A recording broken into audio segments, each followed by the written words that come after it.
après analyse de tous ces événements qui sont survenus, nous remarquons que généralement, les entreprises qui ne respectent pas les prescriptions qui sont données par les organes habilités à le faire, c'est-à-dire le SIAPOL, les pompiers, etc., en matière de sécurité incendie, créent des dommages importants, même je dirais très importants. À titre d'exemple simplement, dans certaines entreprises où il y a des risques forts, mais où des mesures sont prises, nous arrivons à juguler des incendies graves en l'espace de 4 à 6 heures. Mais lorsque dans certaines entreprises, rien n'est pris comme mesure préventive, la gestion de ces sinistres-là peut durer pratiquement une semaine. Le fait alarmant même qui nous est donné de voir, c'était des entreprises qui sont déclarées pour certaines activités, mais lorsqu'un sinistre éclot dans ces entreprises-là, on se retrouve face à une deuxième ou une troisième activité non déclarée et pour laquelle nos structures ne sont pas préparées.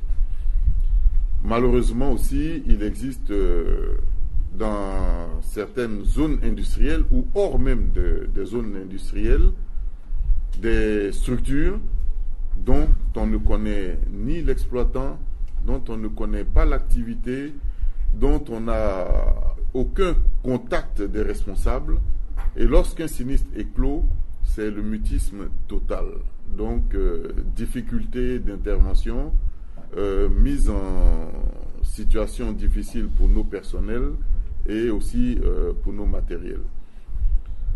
En somme, au cours de l'année qui s'est écoulée en 2017, et nous avons eu un peu plus d'une vingtaine d'industries qui sont parties en fumée. Il faut dire qu'il est très difficile de sauver une entreprise qui n'a pas prévu de moyens d'extinction.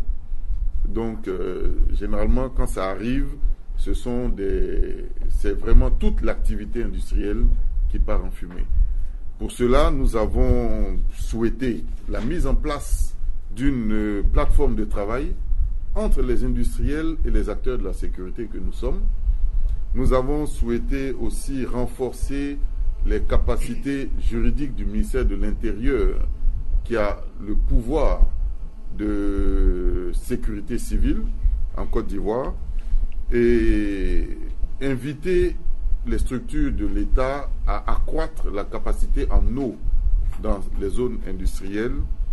Et il faudrait aussi que les acteurs des zones industrielles mettent en place des casernes, carrément des casernes de pompiers, qui peuvent venir en appui des services de sécurité incendie des entreprises.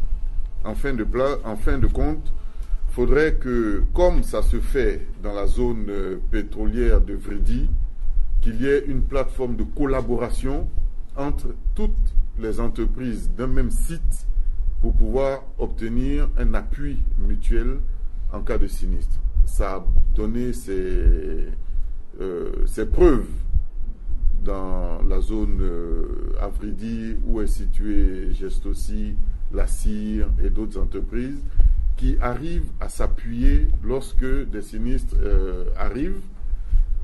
Ces sinistres dans ces zones-là, il y a des risques très importants, mais on constate que ça ne va pas loin.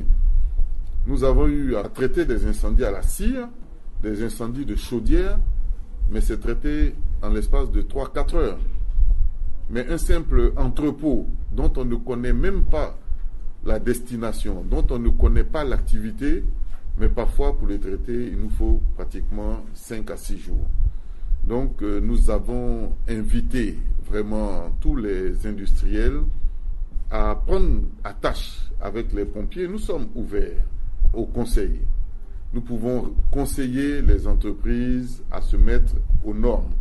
La réglementation donne ce qu'il faut faire. Tout est écrit, tous les textes existent. Donc, on peut conseiller les entreprises pour mettre en place leur système de sécurité incendie. On peut les aider à éprouver ces systèmes, on peut aider à entraîner leur personnel, mais il faut que cela soit fait pour que l'activité industrielle puisse se poursuivre.